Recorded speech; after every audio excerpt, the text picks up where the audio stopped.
Thanks for joining us. We have some late breaking news. Israel and Hamas have reached a deal that will end 15 months of fighting in Gaza. That's according to senior Hamas and Qatari officials. The agreement would free dozens of hostages in Gaza as well as Palestinian prisoners in Israeli jails. This would be the first real break in violence since a week-long truce in December of 2023. And another breaking story linked to the police killing of George Floyd. One of the officers convicted in his murder is now out of federal prison. J. Alexander Kueng served his federal sentence in Ohio after being convicted of depriving Floyd of his civil rights. Thomas Lane was released in August. Tou Thao is set to be released this coming fall. Derek Chauvin won't be eligible for parole for another 10 years. And there's going to be much more on those stories in our newscast throughout the day, starting at 4 o'clock. But right now, let's go ahead and get a check of the weather here back at home with John. Hey, John. Hey, well, you know what? It is not quite as cold in the backyard. I've actually taken off the big old snow coat. It's pretty comfortable out here. It's probably not nearly as warm as I think, but look at the lows. Still cold this morning, -3, -14 in St. Cloud, but look at the 24-hour temperature change. We are warming, 14 degrees warmer right now than yesterday at this time, 27 degrees warmer in Moorhead. So I think the warming continues. Look at Bismarck, 38. So the whole country is getting a little reprieve here. Warmer this afternoon, a few flakes this evening, so we are seeing the clouds increase. So again, a couple of snowflakes are going to be possible. And then those temperatures, unfortunately, are going to crash again. So now we sit at 15 degrees. It's 15 degrees outside.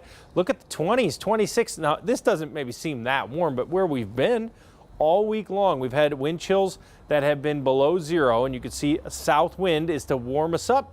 But the wind chill, there you go. We just broke it, 3. We just got above 0 for the first time this week in the wind chill department. So this is the start of what's going to be a 3-day warm up. We'll track that. Also a little snow coming in here this evening. Your forecast is coming up.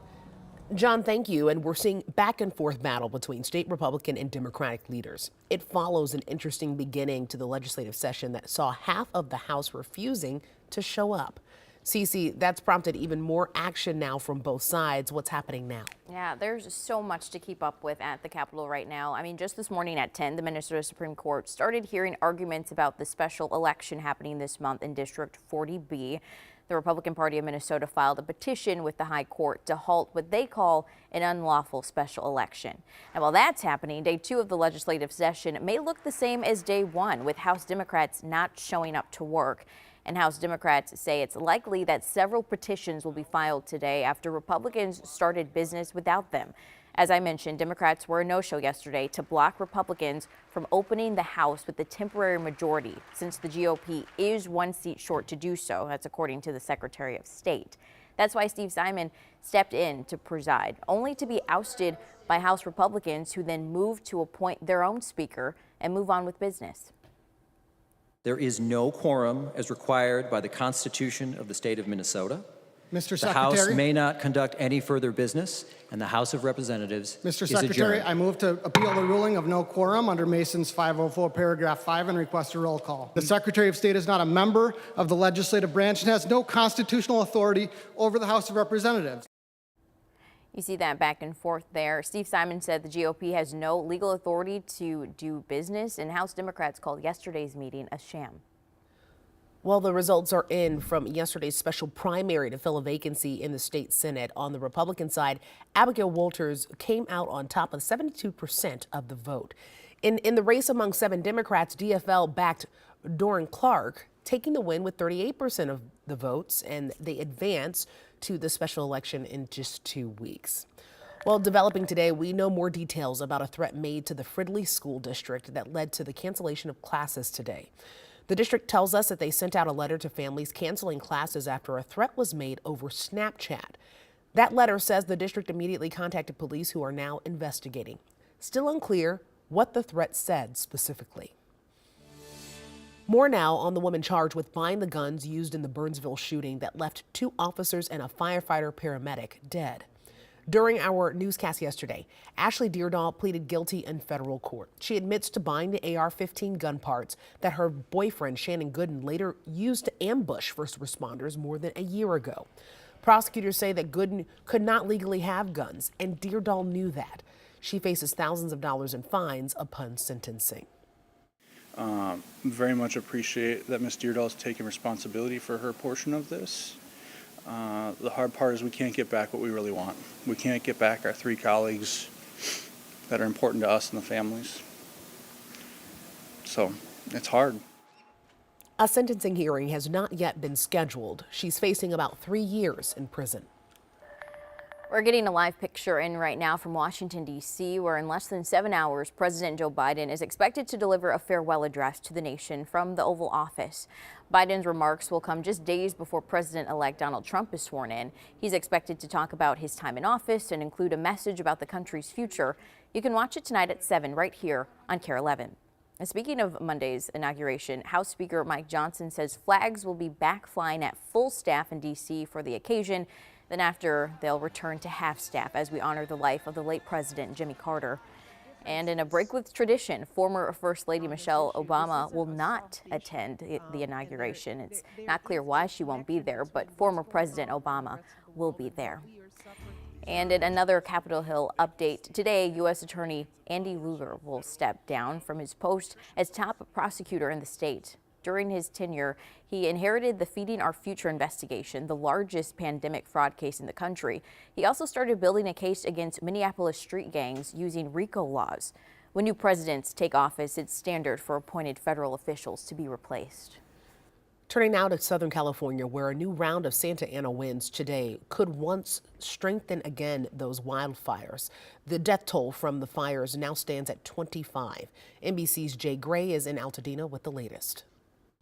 Well, let's start with the conditions. Overnight, we did not see the powerful winds that were forecast. Still some gusts over 70 miles an hour and still some problems for crews working on brush fires. But overall, not the attack from Mother Nature we expected. Now it's not over, and let's talk a little bit about that. We could still see strong, severe winds, and there are red flag warnings in effect until this afternoon. Around 3 this afternoon is when they expect the possibility of those strong winds to end. And that's when many of those who have been out of their homes for a week or longer may start to get the chance to come back in. And when they do, in areas like this, Altadena, many are going to find there is very little left. When you stare at your front door that's gone, and you have the few moments to contemplate, what does this really mean to my life?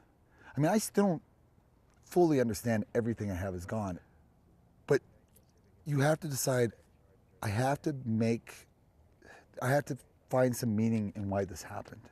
Again, much of the fire zone still under a red flag warning and will be until this afternoon. Fire teams still on the ground, still working containment and making some progress as well. That's the good news. Once this clears, they should have a couple of days where Mother Nature is going to allow them to really get a foothold here, really attack these fires and try and get control of what's just been an overwhelming situation. That's the latest right now from here in Altadena. I'm Jay Gray, NBC News. If you've bought frozen taquitos from Aldi recently, you need to listen up. The ones on your screen are now being recalled for possible metal contamination. Best Way Sandwiches is recalling nearly 25,000 pounds of Casa Mamita frozen chicken and cheese taquitos. Aldi says that they were sold in stores all across the country, including right here in Minnesota and in Wisconsin. Food safety inspectors say if you bought the taquitos to return them or throw them away. Well, the FDA banned red number 3 on an artificial coloring used in drinks and candy and other food to give them a bright red cherry hue. Evidence shows that the synthetic dye can cause cancer in lab animals. It's not going to be a fast change, though. Manufacturers will have until January 15th, 2027 to reformulate their products. Companies that make ingested drugs like dietary supplements will get an additional year.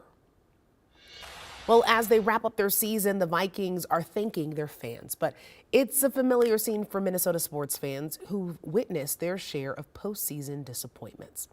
So what keeps them going year after year? Ian Russell tried to find out. Thousands of Vikings fans took to X to vent their frustration about the team's collapse, and plenty of others made fun of the curse of Minnesota sports as well. Sam Ekstrom among those commiserating last night's loss. It's a lot of deflation, and it feels like now a trend.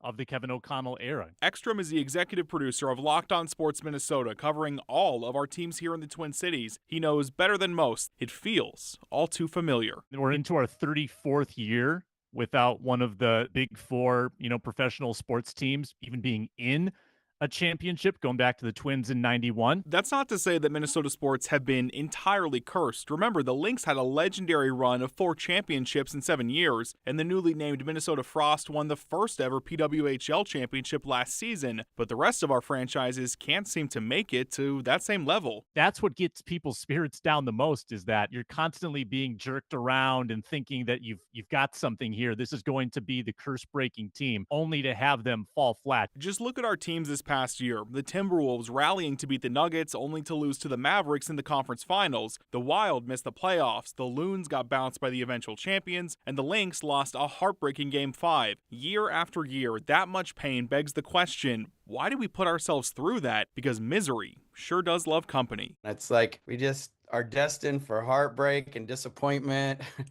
Dashed hopes, broken dreams. Doug Hartman is a sociology professor at the U, but he's also a Minnesota sports fan. Maybe this will be the season.